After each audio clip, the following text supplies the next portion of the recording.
The first light of dawn painted the city in muted gold and gray. Streetlights flickered off as sunlight spilled across wet pavement, reflecting in puddles from last night's rain. The city stirred slowly, taxis honked, bakery ovens hummed, joggers shuffled along crocked sidewalks, and shopkeepers prepared their shutters for the day. Among this bustling metropolis, one child moved almost invisible. He was Ethan, 10 years old, a boy who carried grief like a second skin. Dark curls fell across his forehead, hiding eyes that had seen more sadness than most adults could bear. He navigated the streets with careful steps, hugging himself in a worn jacket, his small hands gripping a crumpled drawing pad.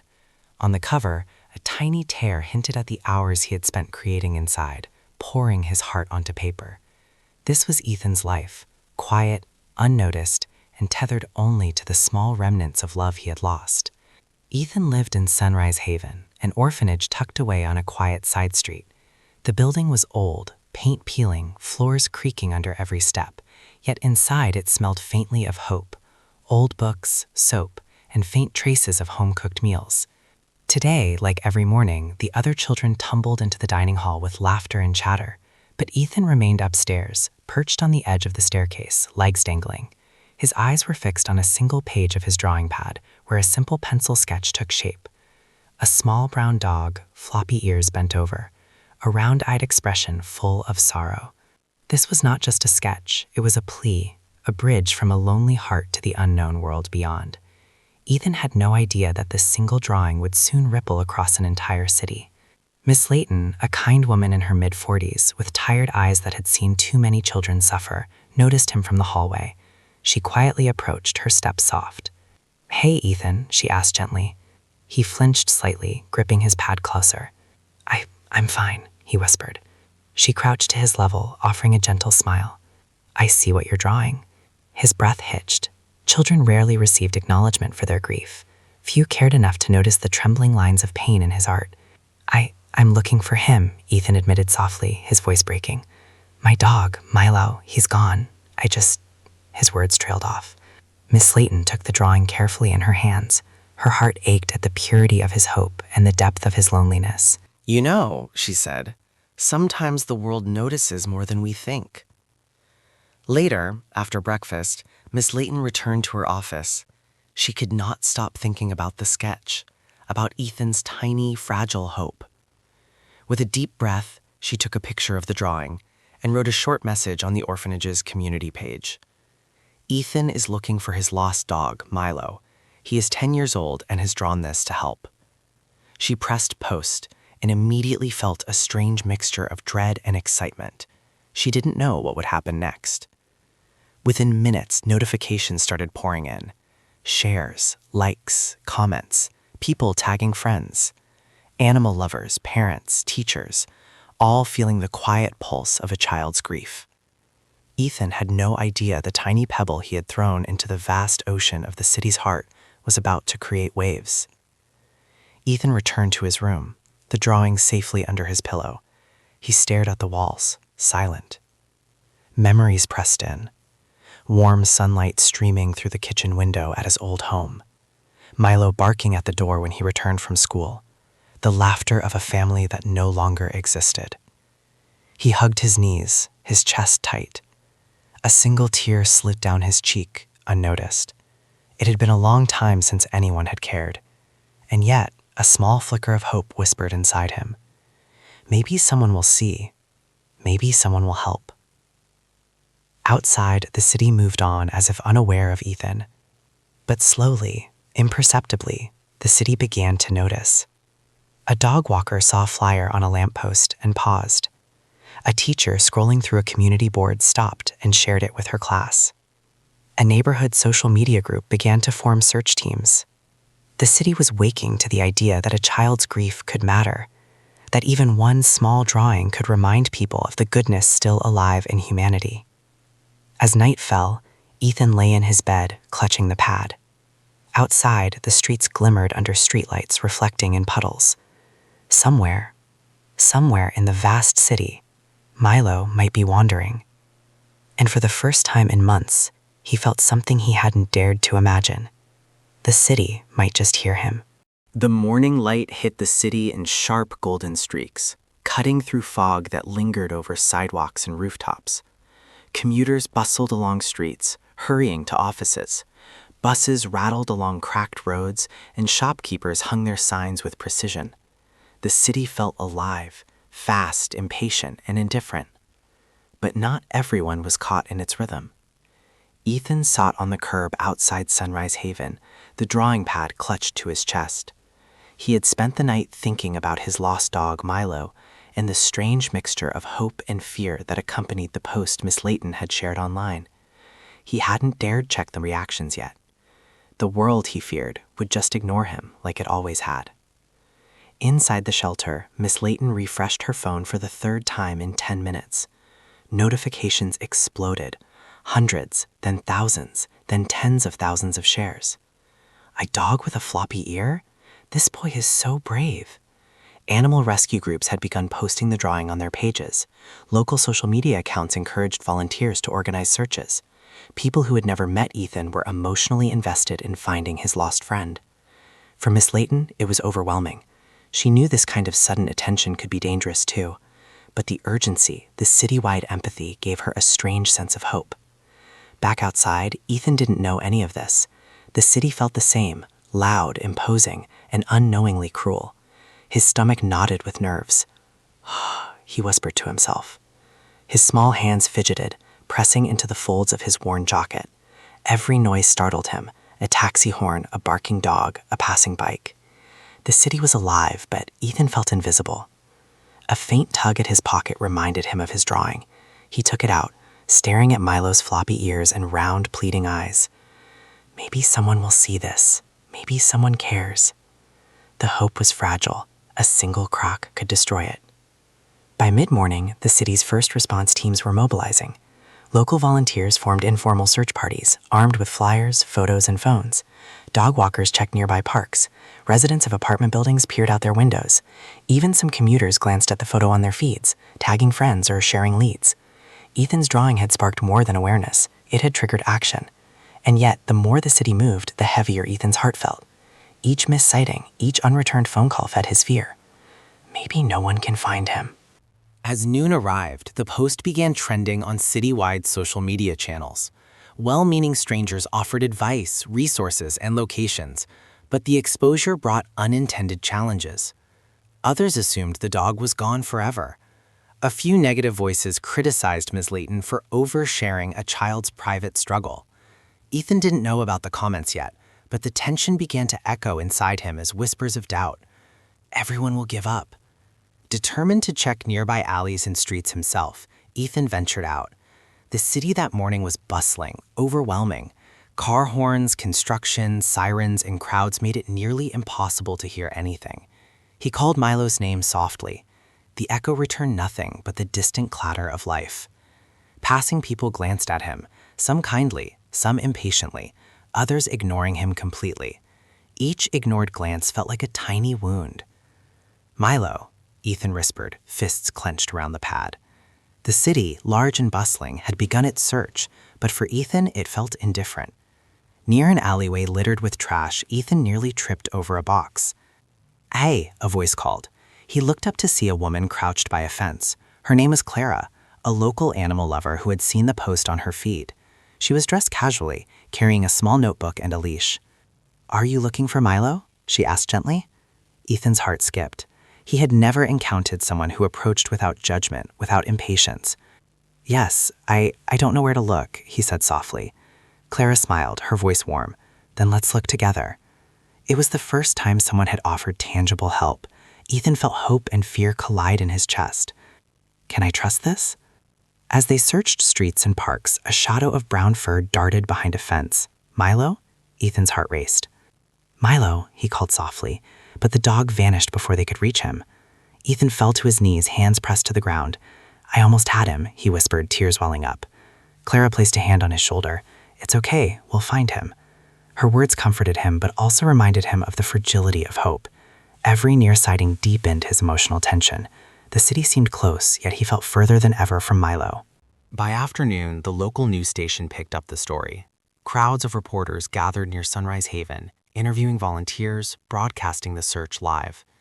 Ethan and Clara tried to avoid the cameras, but the city's gaze intensified. He felt exposed, his grief no longer private, he thought. The tension became unbearable.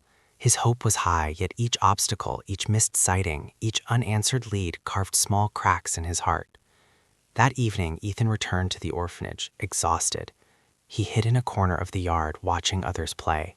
His stomach knotted. The weight of expectation, the city's attention, and the emotional roller coaster left him trembling. "I can't let them down," he whispered. "I can't let Milo down." But the more he tried to hold his hope, the more he feared its collapse. His inner conflict was unbearable. He wanted to trust the city, but every experience with strangers had taught him caution. By nightfall, the city had mobilized search parties, volunteers, media coverage, and social media attention. The pressure on Ethan intensified. He sat by the orphanage window, staring at the streets, whispering Milo's name to the dark. The city had mobilized millions, but one small boy still feared failure. The tension was palpable. The city's compassion versus Ethan's fear. Hope versus doubt. Visibility versus loneliness. Would Milo be found? Or would the city's attention fade too soon? It was a fragile equilibrium, one that could collapse with a single misstep, or a single act of kindness. The city woke slowly, under a gray sky streaked with early sunlight. Damp sidewalks glistened from last night's rain, puddles reflecting the faces of people rushing to work. But today, the city's rhythm had shifted. A quiet urgency lingered in the air. Volunteers carried flyers, social media posts multiplied, news alerts pinged on phones across neighborhoods. Ethan's drawing, once a quiet plea on a community board, had grown into a movement. Clara, the animal lover who had first spotted Ethan, organized her own team. She mapped routes, coordinated volunteers, and checked every tip from social media. Her energy was fierce, but even she felt the weight of the responsibility. This was no longer just a lost dog, it was a child's hope in motion. Ethan, meanwhile, had left the orphanage before sunrise. The streets were quiet, but not empty. He walked the same routes Milo might take, every step a mix of hope and fear. He has to be here. He has to be, Ethan whispered to himself, pressing the drawing close to his chest. Every alley and park corner became a potential hiding place for Milo. Every barking dog made his heart leap. But after hours, disappointment gnawed at him. The city's support was invisible to him. He didn't yet know volunteers were searching in every corner. Around mid-morning, Ethan turned down a narrow alley he hadn't explored before. Trash bins teetered on the edge, the smell sharp and unpleasant. A shadow moved. Was it Milo? He ran, heart pounding, following the shadow past dumpsters and cracked walls. But a loose piece of wood from a fence fell, startling him. He tripped, scraping his knee. Pain shot through his leg. "I can't stop. I can't fail him," he muttered, tears mixing with dirt and rain from yesterday. The shadow vanished. Milo was gone. Ethan sat on the cold pavement, hands pressed over his face. His heart ached with frustration and fear. Meanwhile, Clara's team combed streets, parks, and alleys. Volunteers called Milo's name. Flyers were handed to residents and store owners. Every tip required verification. Every dead end was another challenge. One volunteer spotted a brown shape moving under a porch, only to discover it was a neighborhood cat. A man reported a dog matching Milo's description near a busy intersection, but by the time the volunteers arrived, traffic and chaos had scattered him. The city's energy was high, but the challenges were relentless. The more people searched, the more complicated the search became. Crowds tangled, tips overlapped, and misinformation threatened to derail progress. By noon, Ethan wandered into a park crowded with children, dogs, and families. The scene was overwhelming. Each joyful bark, each laugh, each wagging tail was a reminder of what he had lost. His chest tightened. His fingers shook as he clutched the drawing. Doubt whispered again, "Maybe Milo is gone forever. Maybe no one can find him." Ethan sank onto a bench, head in his hands. His body trembled from exhaustion, fear, and longing. And then, a voice. Ethan looked up. A young girl, no older than him, held a flyer with Milo's sketch. Her eyes were earnest. He cried. She shook her head. "Not yet, but I want to help." For the first time in hours, Ethan felt a spark of hope. But fear lingered. Trusting anyone was risky. By afternoon, local TV stations had picked up the story. Cameras filmed volunteers and community members distributing flyers. The attention amplified the stakes. Volunteers felt pressure to succeed. Children in the orphanage overheard snippets of conversation and whispered rumors. Ethan, unaware of the attention, sensed the weight of expectation. Every failure, every missed sighting felt magnified. The city's collective hope became a mirror reflecting his own fears. Ethan ran toward a small brown figure darting behind a dumpster. His heart raced. Could it be Milo? The dog disappeared again before he could reach him. Ethan fell to his knees, hands pressed to the concrete. He felt hopeless. Clara found him moments later. She knelt beside him, placing a gentle hand on his shoulder. "It's okay," she said softly. "We're getting closer." Her words were comforting, but they could not erase the ache in his chest. Hope had become painful because every near miss reminded him of what could be lost. As night fell, the city's search intensified. Streetlights reflected in puddles, the hum of cars mixed with the distant barking of dogs. Volunteers used flashlights to comb parks, alleys, and vacant lots. Social media buzzed with updates, coordinates, and sightings. For Ethan, the darkness was frightening. Every shadow could hide Milo, or worse, hide disappointment. He stayed close to Clara, who had become a guiding presence. "Stay calm," she whispered. "We'll find him." The night was long. Ethan's exhaustion deepened, his hope and fear warring inside him. Each minute stretched into an eternity. As they paused near a fountain, Ethan whispered, voice trembling, "What if he's gone?" Clara shook her head gently. "Don't think like that. He's out there, and we're out here." Ethan closed his eyes. "It's not enough," he thought. "It doesn't feel enough." Tears spilled over, blending with rain. His chest ached with longing, frustration, and the weight of citywide expectations. He felt fragile, small, overwhelmed, but also unbroken. From above, the city looked alive. Streetlights glimmered, cafes closed their doors, office windows glowed. Somewhere, a worker posted a flyer. A dog walker called names into the night. Neighbors scanned parks. The city, in its complexity, was mobilized for one child. The streets themselves seemed to pulse with urgency. Ethan, exhausted, felt the city's heartbeat in time with his own, fast, anxious, determined. The search had become more than a lost dog.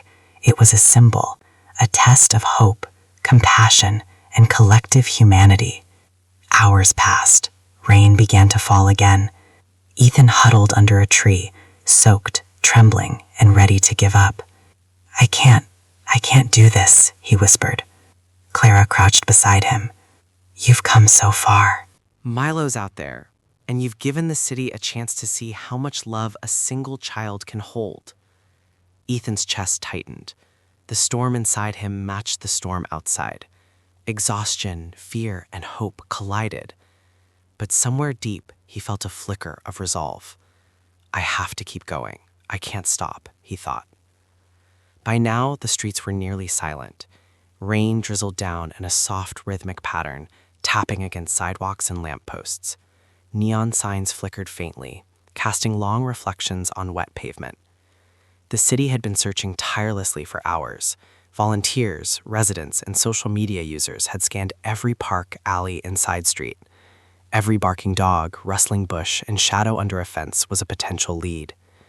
And somewhere, in the middle of this vast city, a small boy named Ethan felt the sharp sting of exhaustion. His clothes were soaked, his shoes caked with mud, his hands trembling from cold and anxiety. But his heart still clung to hope, the fragile, flickering hope that Milo, his lost dog, was still out there. Suddenly, a faint movement caught his eye. Brown fur, floppy ears, a small tail wagging nervously. He whispered, hardly daring to breathe. The dog froze, eyes wide, hesitant. The reunion he had dreamed of for days or weeks was just a step away.